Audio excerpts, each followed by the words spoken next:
Hi everyone, in this video we'll learn how to create a pie chart in Excel, a great way to visually show how your data is divided, like sales, expenses or survey results.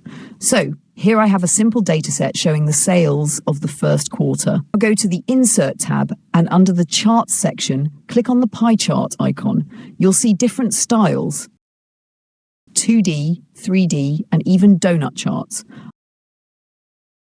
I'll choose the 3D pie chart for this example.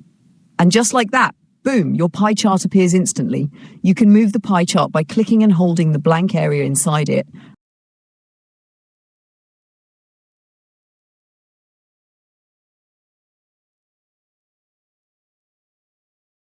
And resize it by dragging from the edges or corners.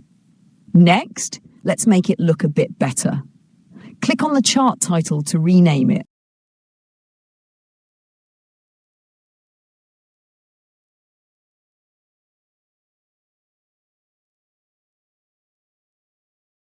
You'll notice a little plus sign icon next to your chart. This is the Chart Elements button. From here, you can check or uncheck what you want to show, like chart title, data labels, and legend.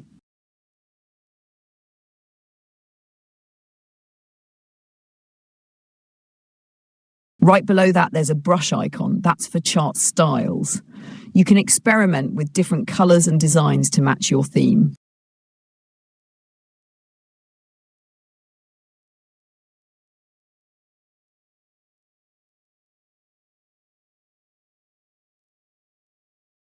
You can also change the look from the Chart Design tab at the top.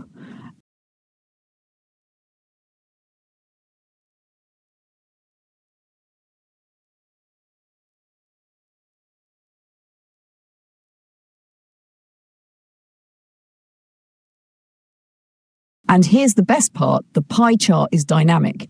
That means if you change any value in your original data, the pie chart updates automatically. Pretty cool, right? That's all for this video. Thanks for watching.